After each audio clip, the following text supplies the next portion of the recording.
fun things, I hope. I hope you find it to be fun. I'm recording right now for the online students, as I had a few technical difficulties last hour. See if we can avoid those this hour. But I really appreciate what you guys did to jump on that last assignment. I looked at it yesterday at about 2 in the afternoon, and I had about 27 or so. And this morning I get up and there's over 50. So people really got after that thing, and it was great. So I had to update the slides, which was, I was happy to do because I want to get the most accurate information to you. And here we are on lecture 10, which means we're a third of the way through the course. Things are going quickly. We're 49 days away from the presidential election. And know that some states are already voting. North Carolina's first. By next week, Minnesota will start its early voting. You can vote in person or by mail or by absentee in that state. And basically they allow 40 days for voting. Utah starts about 30 days out. So the voting's taking place right now. So it's really more than a month of voting. And then it will probably take, my guess, is a week or so to actually count all of the states. And they get up to 30 days to finish their count before they have to deliver the results to Congress. So things are really moving fast. And of course, we're talking about President Trump and the terrible, horrible, no good, very bad year that he's had. And I mean this sincerely. I've never seen a president get hit with so much all at the same time, from January's impeachment to the coronavirus crisis to even today, the fires in California, which are unreal. We've had hurricane after hurricane.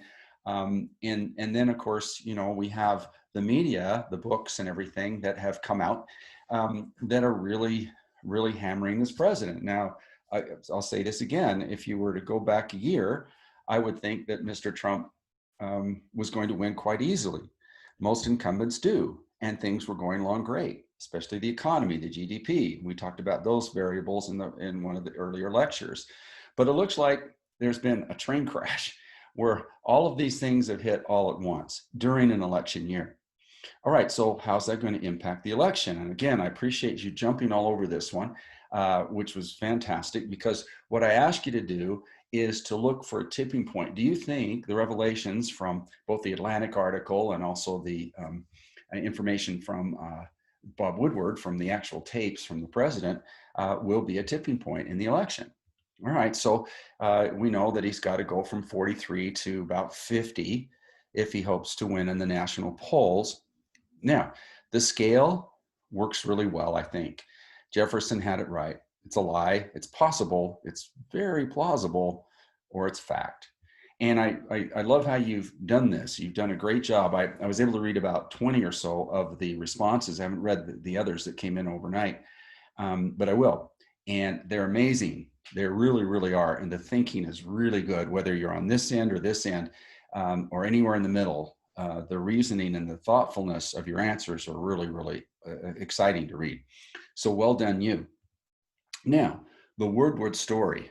Using Jefferson's truth scale for the media, is the reporting in the book Rage by Bob Woodward going to be, is it fact, is it plausible, or is it plausible or probable? And that's the way you voted. And it was heavily on the facts. And look, how could it not be, really? Because the truth of the matter is it was in his own words, right? It's just how you spin that as to what he may really meant that might cause you to choose another answer. And all these answers, when you explained them, were really solid. So I love your explanations, but the majority clearly was saying, yeah, I mean, it's fact. We hear it in his own words. And that's what's so big about that book. The book itself, had it not had the tapes with the president's own words, wouldn't have been a game changer, I don't think. But that's just my opinion, right? But when you guys got to the next question, which is the important question, this is the question we're asking you, do you think it's going to be a tipping point in the election? 14% said yes. 55 says, well, it's plausible. It could be. Some said it's possible, but not likely. And 2% said not going to make any change at all. And the answers, again, were really, really interesting to read. And there were good information presented on all four of these that were logical and sound. So good job thinking through. The number one most important thing in this class is to learn to think politically, right? And to learn to think for yourself and to express yourself well. And I think you're doing that. And so I'm very, very proud of all those that did this assignment. Now, here's the thing. We went back and I grabbed a marker here before the story broke. And the interesting part about this is that what we've seen is a weird thing. Look at this chart. This is the president's job approval, right? Usually it's a mirror image of each other. If he goes up here, he goes down here. But now and again, weird things happen where he both becomes more popular among his base, but less popular among others.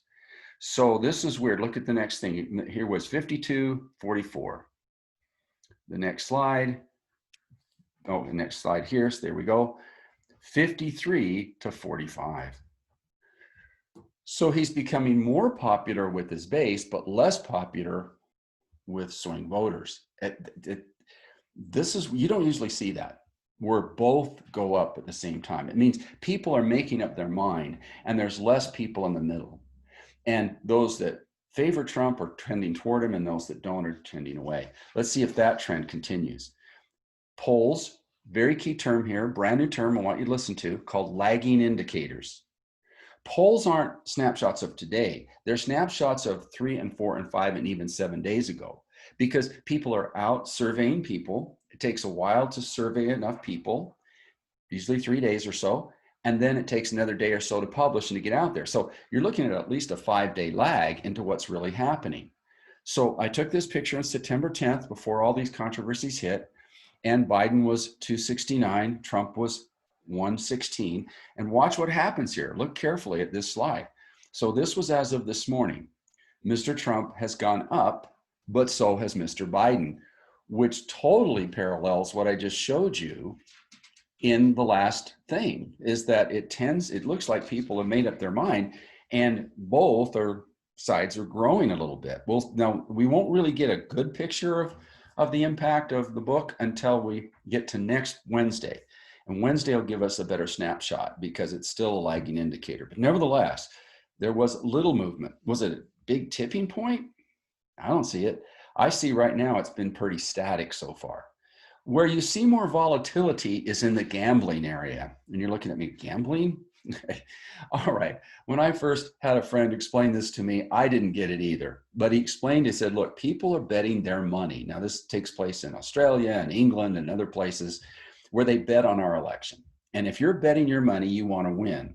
So you're going to put it on the money on whatever you think you can make money from. So this kind of makes this really intriguingly accurate in ways that you wouldn't think normally they would be.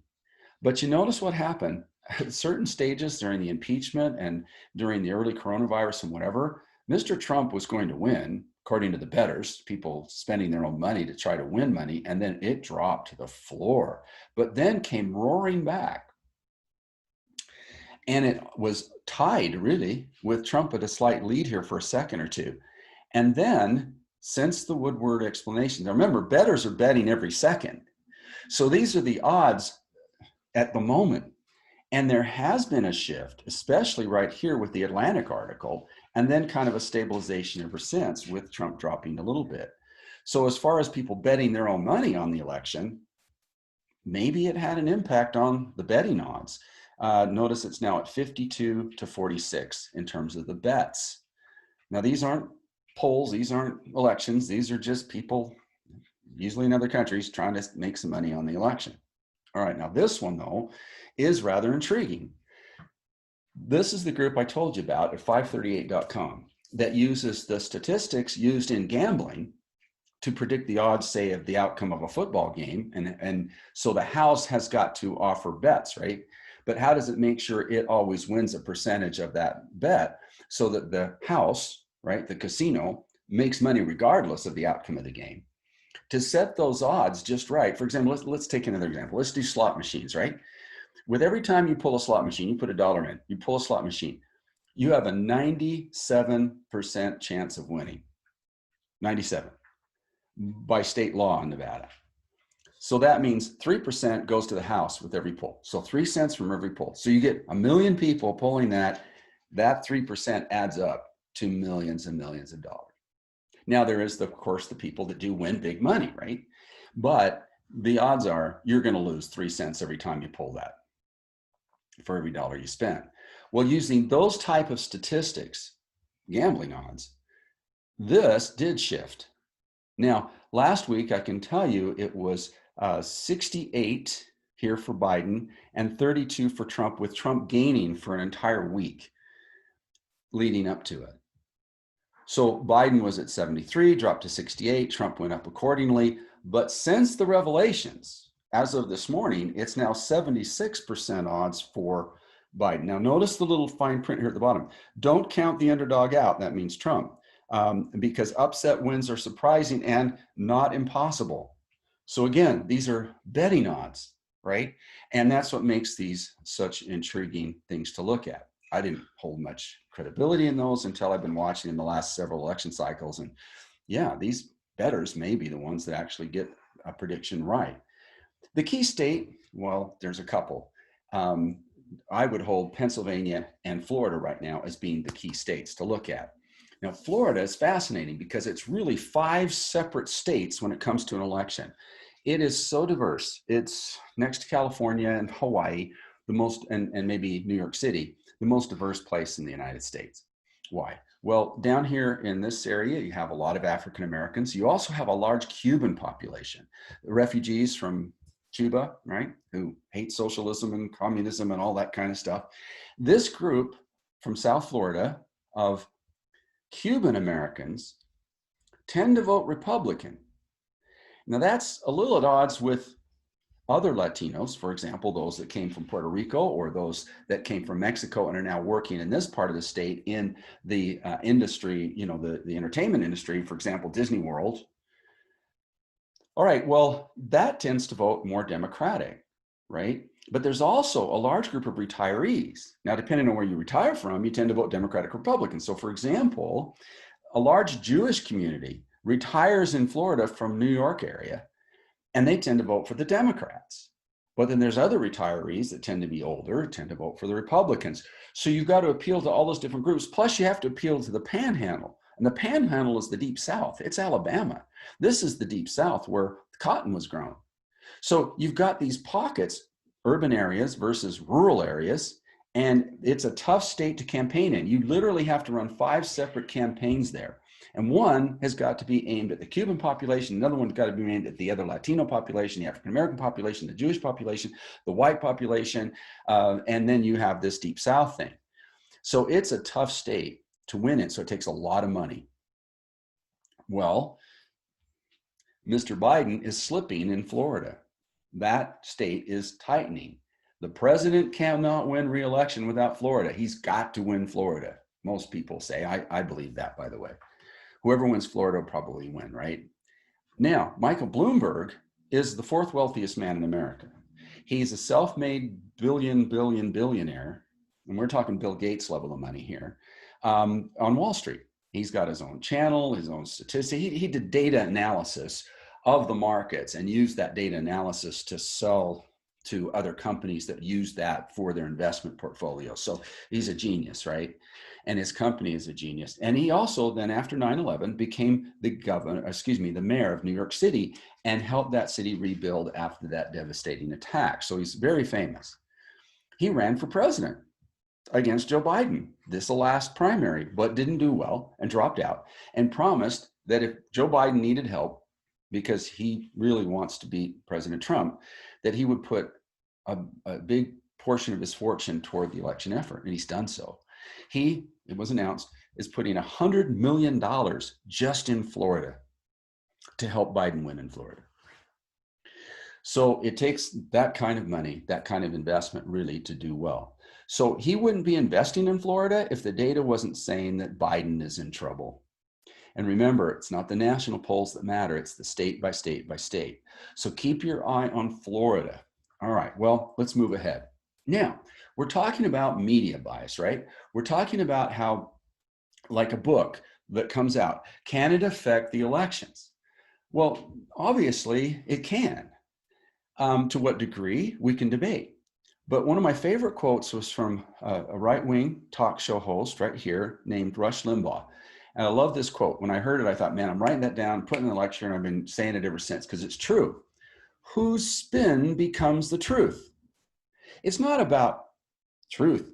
It's about how you spin the truth and people what they believe is the truth.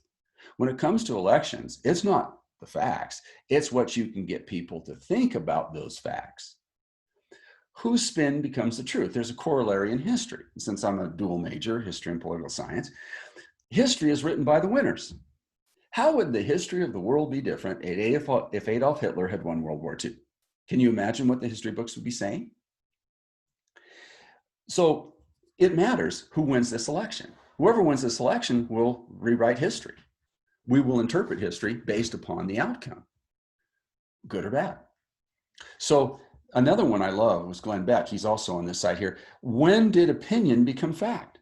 And in so much of our politics, the facts are almost secondary to someone's opinion, that the opinion is the fact rather than the facts that create opinions. It's like you're putting the cart in front of the horse. But in politics, it often really doesn't matter. And what happens is we have a broad range of media in this country from left to right. So that's why it was so important I teach you those terms. Now we have a group on the far right. This tends to be a little scary, right? I got to be honest. I wouldn't spend any time there. This is where you get some white supremacy stuff and all that kind of thing. Well, so let's just discount that. But let's talk about the legitimate media from this line on. And you have on the right, representing the more Republican side of the argument, you have Fox News is the biggest cable news network, The Blaze, Rush Limbaugh, all here on this side. Now, if you move a little further over, you get the Wall Street Journal. You move a little further over, you get ABC, NBC, CBS, and maybe Univision. I'm going to move CNN over here, right? CNN has jumped over to here. So I'm going to move them. And so my apologies for forgetting to do that. But Univision is really important. Now you're sitting there, what? Univision and Televisa. Yeah, because the largest television audience for any television station at all in the whole country, including Florida, including Arizona, including California, is Univision and Televisa. These are Spanish-speaking stations because there are about 40 million first-generation Latinos that Spanish is their first language, and they want to hear programming and they want to hear news in their own language. And so we're a bilingual country, and this station right here, you have got to advertise like crazy on that. If you're going to win the presidential election, you have got to go on the air in Univision, and you've got to hit it hard. So it's not just English, it's Spanish as well, very important. The New York Times tends to be more to the left, center left, as the Washington Post is, and those two papers are the two key papers in the American landscape of media. And then MSNBC is on the far left. And MSNBC and Fox News are like on the opposite ends of this balance, right? And so they're the ones that really represent the extremes. Everybody else is kind of fits more toward the center. All right, so you got Fox News over here with Rush Limbaugh, and you got MSNBC over here. All right, so we'll talk more about them in a future lecture, but this is where we're at. Now, whatever bubble you reside in for your information is probably what you believe. When did opinion become fact? Lots of opinions being shared all the way across the spectrum, and if you reside here, that's probably you're comfortable there. People gravitate to the station they feel comfortable in. They don't want to be presented with uncomfortable facts. Facts are uncomfortable things sometimes. And so there you go. So you go to where the opinion fits your opinion. It's called a bubble, living in a bubble. Now, we have an election coming up, right? January 20th will be the inauguration day for President Trump if he wins, right? Now, the last election, 2016, produced Mr. Trump as the winner, and he had his inauguration in DC. Now, the thing is about that is that on day one of Mr. Trump's presidency, there was a controversy and a lack of facts, maybe. Remember the phrase, whose spin becomes the truth? So here's what was said by the president's press secretary, Sean Spicer. Now, look, the media is so important that starting with Teddy Roosevelt, they've had a press room in the White House where the president or his press secretary can give daily updates to the media, answer questions, that kind of thing. And up until the Trump presidency, that was a daily event. Mr. Trump, they don't just do it when they want to, here and there, when it suits them. But it's been a daily event. Obama, it was a daily event, 5 days a week.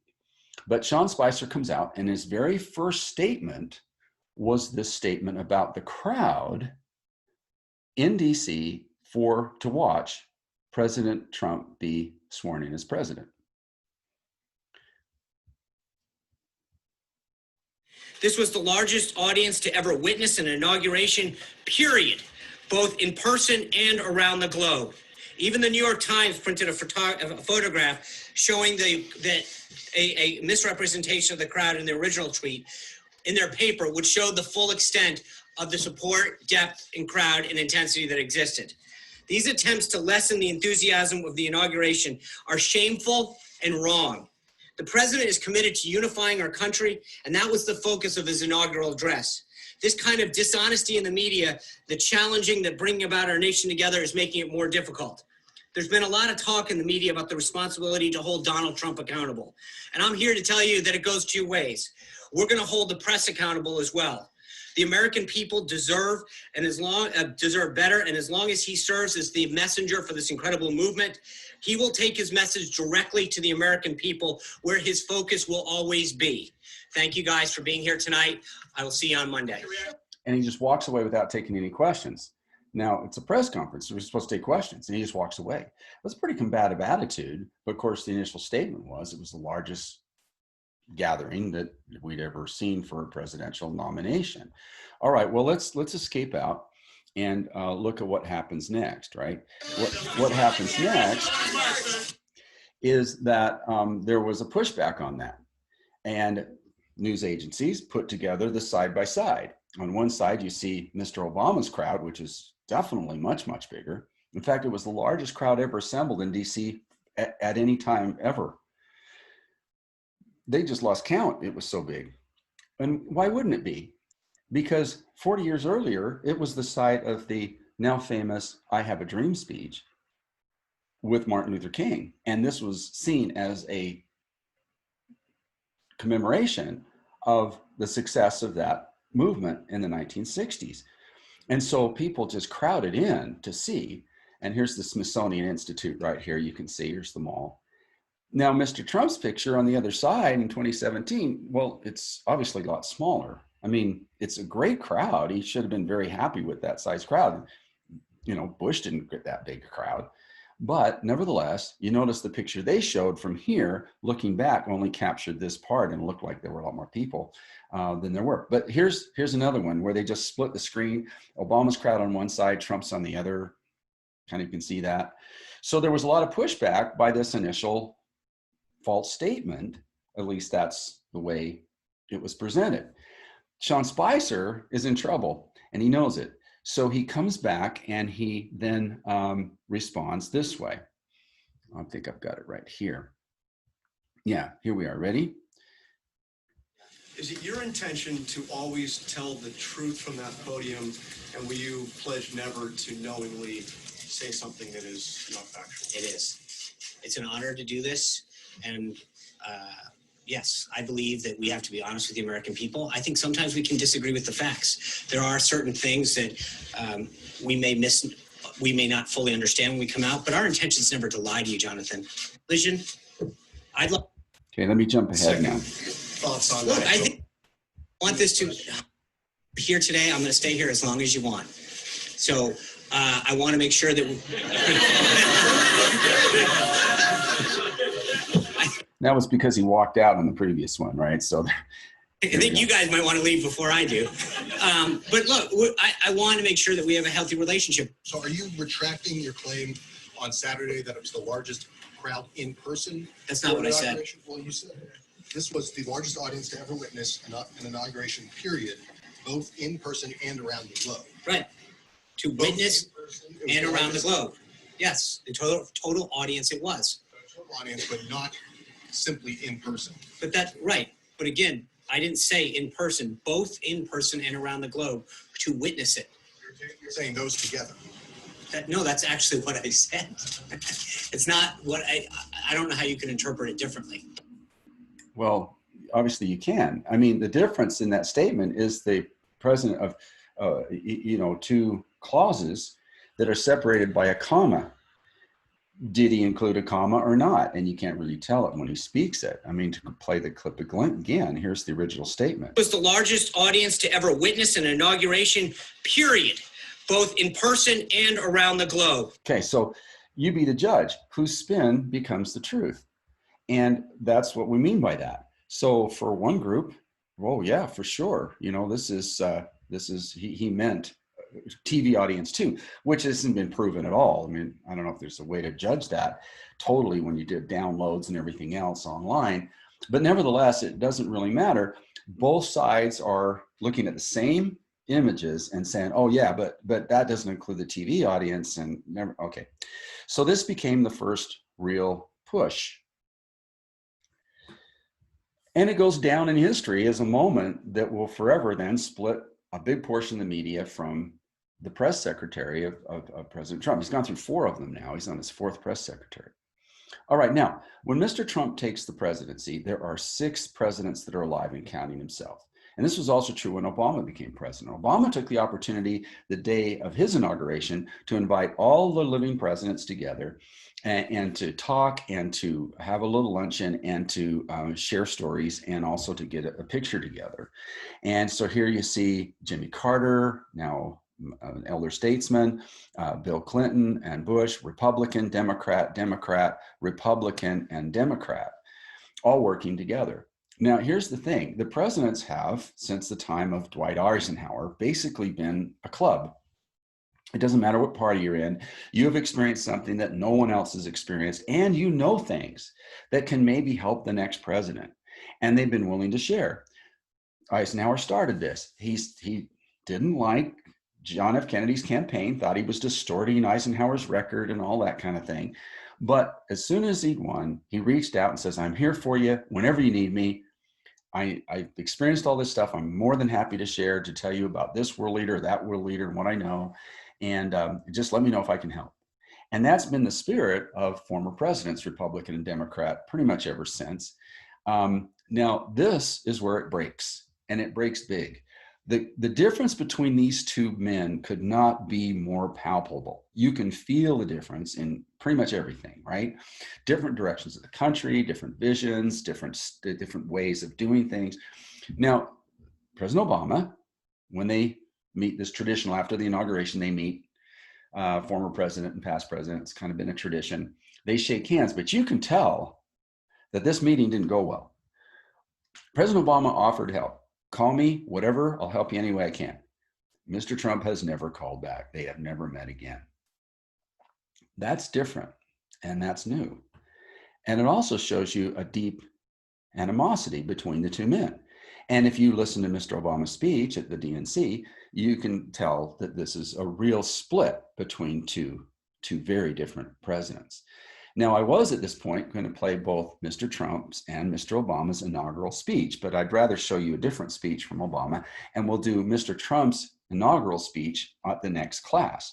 So you can compare for yourself the 2 men, the 2 different approaches, and the 2 different styles. All right, well, where did the animosity between these 2 men begin?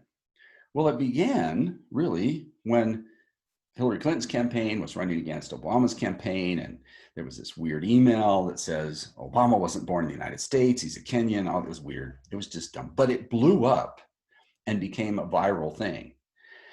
And it caused us then to look here at presidential qualifications for the first time. The Constitution of the United States says to be president, you have to be a natural born citizen, 35 years old, and 14 years a resident.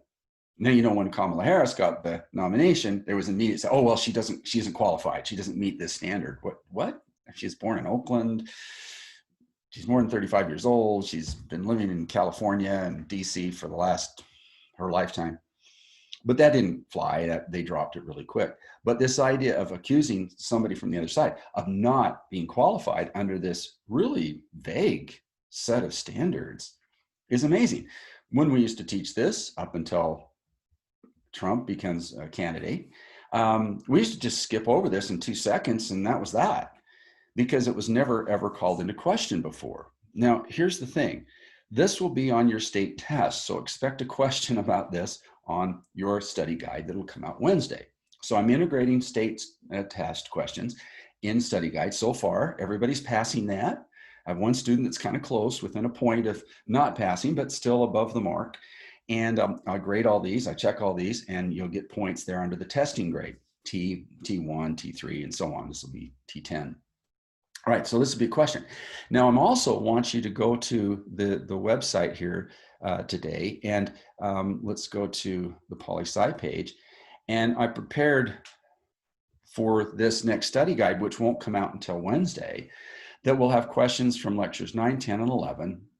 There won't be very many of them, but there'll be enough to let me know whether you paid attention and you participated. But I've also, here in 10, this is the lecture here, there's no reading. There's instead a little study guide aid to help you get ready for the state test questions, which you will see on this study guide coming up. So here it is, flashcards from Study Shack, and it's just easy and fun to do. Basically, for questions come up, there's 33 of them. Actually, looks like there's 37 of them. Which article of the Constitution established the legislative branch in the Constitution? Everybody know? Okay, hold up your fingers if you can tell me which article, 1, 2, or 3. Ah, see, getting it. It's Article 1, right? So this is just a quick way to go through a bunch of constitutional questions that you'll see, right? So do that instead of doing a reading or whatever. Just go through that stack until you feel like you've kind of memorized all those questions. All right, well, let's close that out and get back to the lecture. Now, here's where it becomes a controversy, and it's called the birther controversy. So now let's go through a series of questions, because first of all, if you're born in the US and both parents are citizens, are you natural born? Raise your hand if you think that's true. Okay, let's see hands up there. Okay, I got all the hands up there. All right, because this one's obvious, right? What about this one though? A little more vague. You were born in the US, but only one of your parents is a citizen. Does that qualify you? Let's see hands. Okay, yeah, that's pretty obvious, right? Born in Kenya and both parents are US citizens. Does that qualify you? Raise your hands. Yeah. If either of your parents are citizens, then you're a citizen too, even if you're born somewhere else, right? For example, say your parents are working at the embassy, they're ambassadors, right? Well, yeah, that counts. Born in Canada and only one parent is a citizen. This is Ted Cruz, by the way. Born in Canada, parents were Cuban immigrants, right? Became citizens, moved to Canada. So Ted Cruz has dual citizenship. I'm eligible for dual citizenship too, because my mom is from Canada and Canada allows that, right? So that's Ted Cruz. Does he qualify? Raise your hand. You think so? Okay, cool. Both born in the USA, but both parents are illegal immigrants. Does that qualify? Yeah, it's the 14th Amendment. The 14th Amendment says if you're born here, you have the right of citizenship, regardless of the status of your parents. So 14th Amendment says yes. Born in Panama at a US naval base. Well, this depends. This is John McCain, by the way. His dad was an admiral. They were stationed there at a military base. So they were really part of the US Navy. So yeah, that counts. So no question on John McCain. Born in a US territory. What about if you're born in Puerto Rico or you're born in Guam or the American Samoa? Does that count? Raise your hand if you think it does. Yeah, it does.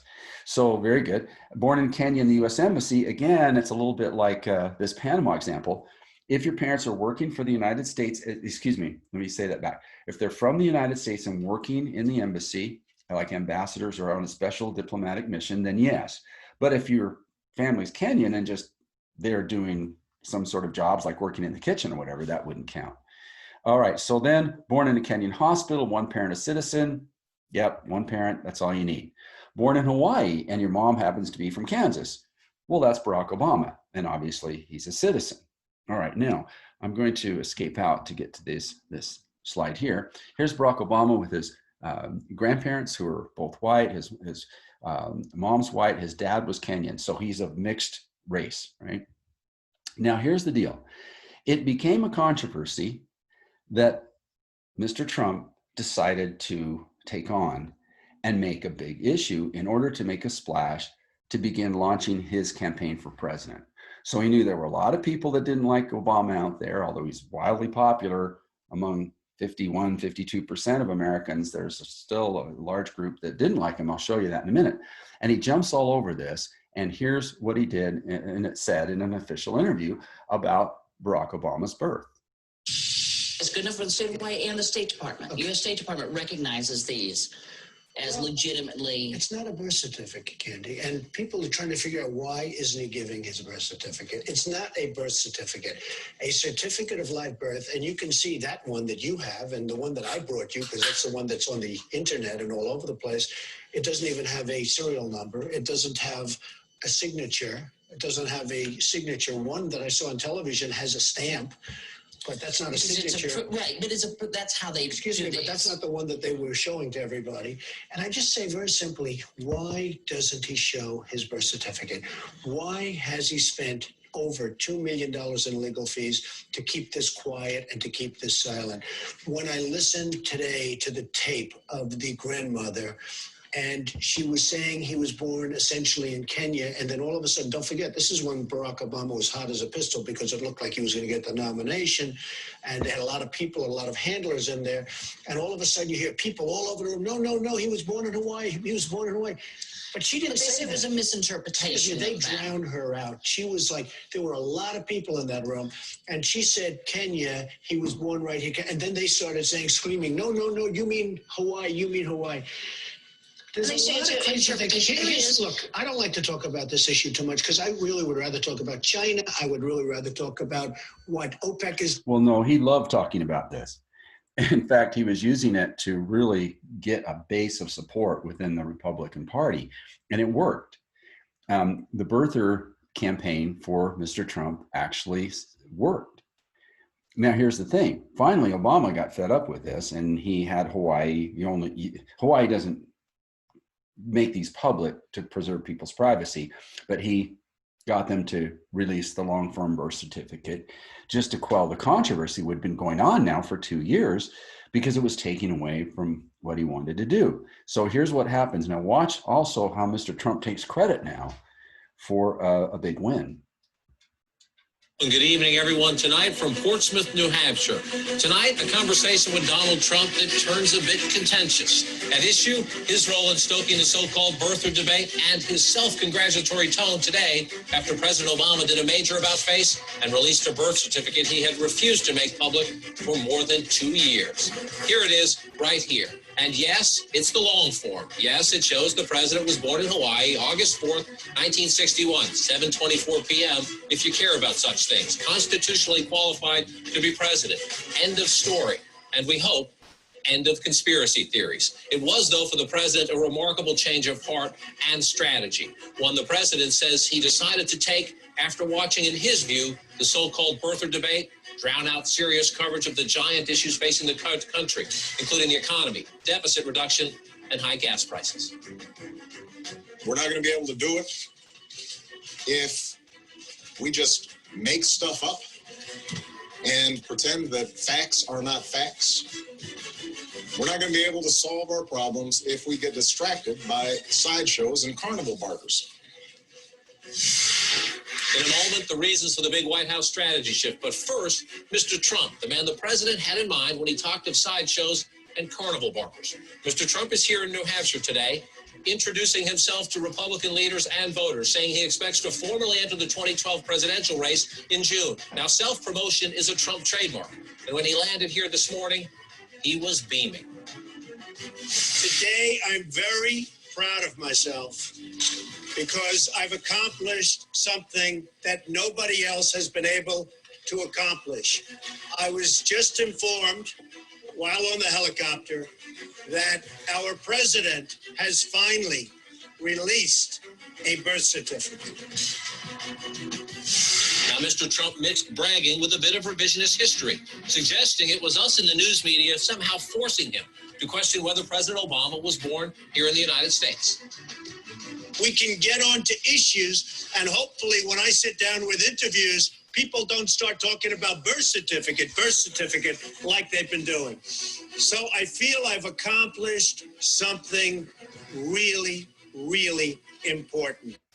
Well, okay, whose spin becomes the truth? It's like that last clip I showed you about the crowd size. it's the way you want to spin the story. So for Trump supporters, it's like, hey, he showed the president, he made him do this thing. But for everybody else, they're looking at Obama supporters looking at, why would he do this? This is like, just such a sideshow. It's fascinating that you can see the same issue from very different perspectives. But the truth is this, these are the facts. There was a birth announcement in the paper in Honolulu. He was born in Hawaii. It was already a state. His mom was a white woman from Kansas, so he qualifies now twice, right? And his dad was from Kenya, yes, and left the family after he was 2 years old. So he's basically a single parent family. And his mom, of course, later would remarry. She was an anthropologist and she married a guy from Indonesia.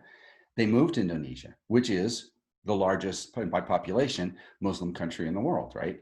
And some of his step brothers and sisters are Muslim, as his stepfather was. Now, when he got to high school age, mom wanted him to go to high school in the States. So she sent him back to live with his grandparents through high school. And then he realized he had ability, so he goes to college, goes to Harvard Law, and graduates, and he turns out to be a really, really, really smart kid, right? So that's kind of the story there with Barack Obama. But now it goes on, because the birther controversy was then raised by Mr. Trump again when Ted Cruz started to challenge him as president for the nomination after Cruz wins Iowa. I'll talk more about that later. But then they said, well, wait a minute, he was born in Canada, so he wasn't natural born either. And so Cruz, who's also a trained lawyer, right, gave, I think, the best answer I've ever heard on this issue, was whether somebody's qualified or not. And here we go. This was Cruz's response to Trump's attack. Look, as a legal matter, the question is quite straightforward and settled law that the child of a U.S. citizen born abroad is a natural born citizen. People will continue to make political noise about it, but as a legal matter, it's quite straightforward. I would note that it has occurred many times in history. John McCain was born in Panama, but he was a natural born citizen because his parents were U.S. citizens. George Romney Mitstad was born in Mexico when his parents were Mormon missionaries, but he was a natural born citizen because his parents were citizens. And actually, Barry Goldwater was born in Arizona before Arizona was a state, and yet he was a natural born citizen because his parents were citizenship. As a legal matter, the question is quite straightforward. And listen, as last night's events demonstrated, I think there are serious issues facing the American people, serious issues to be decided in this election, and that's where our focus is going to stay. It was a great response and a very correct response to this whole issue. Mitt Romney qualifies. His dad ran for president. He qualified. So did John McCain. So does he. If one parent or the other is a citizen, it's settled law. But it was thrown at Cruz too, just like it was thrown at Obama. And it did bring down Cruz's numbers in states to come. All right, we'll talk more about that as we go along, the rivalry between those two. Now, there was another thing. In 2016, this is after Obama's leaving the presidency, there was a poll that found 53% of Republicans still doubt Obama's citizenship on the Republican side, even after all of that. At the same time, an overwhelming 70% didn't have any problem with Cruz. I don't know what the difference would be because the situations are identical, but nevertheless, doesn't matter. Move on. The poll also revealed, though, that 43% thought Obama is a Muslim of Republicans, compared with 15% of Democrats, 29% of independents. Well, Muslim? He's a Christian, went to a Christian church in Chicago, converted to that, by the way. And so this was phenomenal. This became a campaign issue too. So John McCain, this rumor was spread before the 2008 election to try to bring Obama down. But John McCain responded to these conspiracy theories like a true gentleman. And this is what our politics used to be like. Our politics used to be between gentlemen, like Romney and Obama, and between McCain and so on. And here's how John McCain responds to one of the conspiracy theories. Sorry about the commercial. We're scared. We're scared of an Obama presidency, and I'll tell you why. I'm concerned about, someone that, cohorts with domestic terrorists such as Ayers. I have to tell you, he is a decent person and a person that you do not have to be scared as President of the United States. Now, now, John McCain took the mic away from one of his own supporters and got booed for basically saying, no, Obama is a good guy. They just have difference of opinion on what, on policy. look, I got to ask you a question. I do not I can't trust Obama. I have read about him, and he's an Arab. He is not. no, ma'am. He's a decent family man, citizen that I just happen to have disagreements with on fundamental issues, and that's what this campaign is all about. Okay, so he immediately stopped the conspiracy talk and defended Obama in front of his own supporters. Now, obviously, he lost some support there, but he was true to himself. That's who John McCain is. And this became very interesting, right? Now, here's the thing. What's important now to know is that Obama and McCain fought each other on every issue. I mean, even after the election, McCain goes back into the Senate and they would go at it and whatever, but the respect was there, so much so that when McCain is dying of cancer, he asks Obama to deliver his eulogy. And I decided to show you this one instead of the inauguration speech because it shows you the aspects of two men together. So let's see if I can escape out here. Now I may have to do some things here to move this up so I can see it. Okay, view, present. All right, here we go. Here's Obama speaking at the funeral of John McCain. There is a huge fundraising deadline coming up for Senate Democrats, and they need your help right now. To John's beloved family, Mrs. McCain, to Cindy and the McCain children, President Mrs. Bush, President Secretary Clinton, Vice President Mrs. Biden, Vice President Ms. Cheney, Vice President Gore, and as John would say, my friends. We come to celebrate an extraordinary man, a warrior, a statesman, a patriot. Now notice who was not there, President Trump, who even didn't want the flags to go half-mast to honor this great American hero. The President's Club is now broken, but all the other presidents, Democrat and Republican, here's George Bush, Republican, here's his wife, all the VPs, Democrat, Republican, here's the Clintons. They were all there to honor John McCain. Embodied so much that is best in America. President Bush and I are among the fortunate few who competed against John at the highest levels of politics.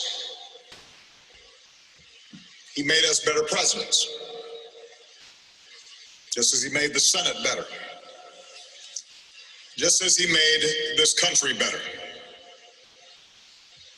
So for someone like John to ask you while he's still alive to stand and speak of him when he's gone is a precious and singular honor. Now, when John called me with that request earlier this year, I'll admit sadness and also a certain surprise. But after our conversation ended, I realized how well it captured some of John's essential qualities. To start with, John liked being unpredictable, even a little contrarian. He had no interest in conforming to some prepackaged version of what a senator should be, and he didn't want a memorial that was going to be prepackaged either. It also showed John's disdain for self-pity. He had been to hell and back and yet somehow never lost his energy or his optimism or his zest for life. So cancer did not scare him, and he would maintain that buoyant spirit to the very end, too stubborn to sit still, opinionated as ever, fiercely devoted to his friends, and most of all to his family. It showed his irreverence, his sense of humor, a little bit of a mischievous streak. After all, what better way to get a last laugh than to make George and I say nice things about him to a national audience?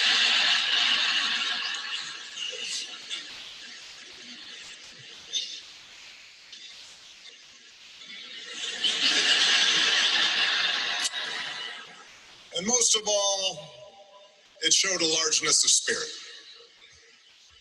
an ability to see past differences in search of common ground. And in fact, on the surface, John and I could not have been more different. We're of different generations. I came from a broken home and never knew my father. John was the scion of one of America's most distinguished military families. I have a reputation for keeping cool. John, not so much.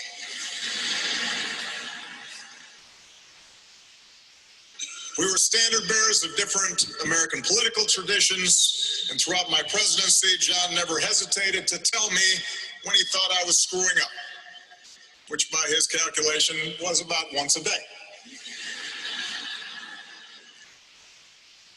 But for all our differences, for all of the times we sparred, I never tried to hide, and I think John came to understand the long-standing admiration that I had for him.